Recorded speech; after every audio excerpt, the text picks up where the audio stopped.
ओम साई राम। आजिर साई संदेश रे बाबा कहउचंती मोर संतान तुमको ए समय सह आगकू बंचिबाकू पड़िबो। तुमे सबु बेले गोटे कथा मनरे भाव, मो सहित सबु किछि भलो ही हेबो। जदि तुमे अतीत को भाबिकी रही जीवो ना, तुमे बहुत पछरे रही जीवो मोर संतान। अतीत कथा को छाड़ी वर्तमान को नेकी बंचिबा सिख। तुम जीवन रे आगो को बहुत खुशी आसीबा को जाउछि। तुमे मनरे जा भाबिछो ना, तुमर से गोटे इच्छा निश्चय पूर्ण हेबो। 21 दिन भितरे तुमको से खुशी खबर निश्चय मिलिबो। तुम मनरे सब बेले चिंता कर, मु जा भाबिछि से कार्य मोर होई सारिछि। सब बेले एमिति भाव, भलो भाबिले सब भलो ही हेई थाए मोर संतान। मोर किछि संतान मानकर देह सब बेले खराब होउछि, आउ से माने बहुत चिंता रे रहउचंती। मु तुमको गोटे कथा केते थर कहबी मोर संतान, मो बुद्धि को तुम देह भलो थाओ कि खराब थाओ सबुदिन सेवन कर। तुमे कौनसी प्रकार जंत्रणा अनुभव करि पारिबनी। आजिकाली समाज रे बहुत प्रकार रोग व्यापिलानी। तुमे जदि मो बुद्धि को सबुदिन सेवन करिबो, तुमको कौनसी प्रकार रोग किछि भी कष्ट हेबनी मोर संतान।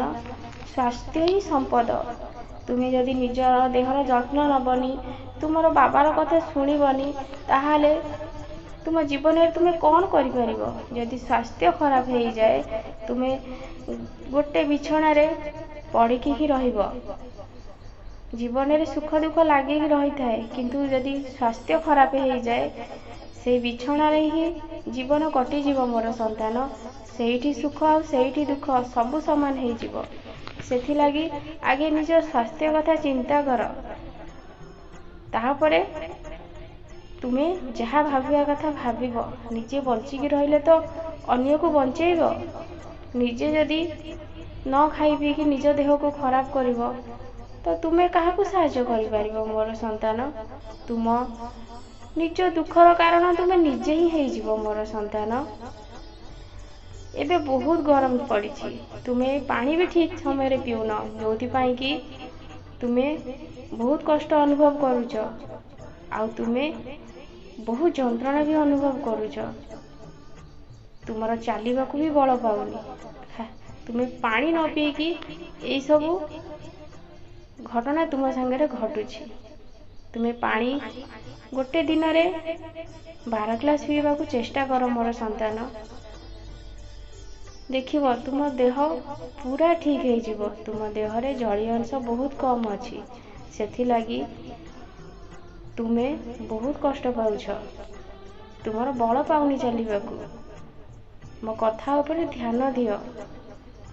खाइबा पीबा ठीक टाइम रे कर।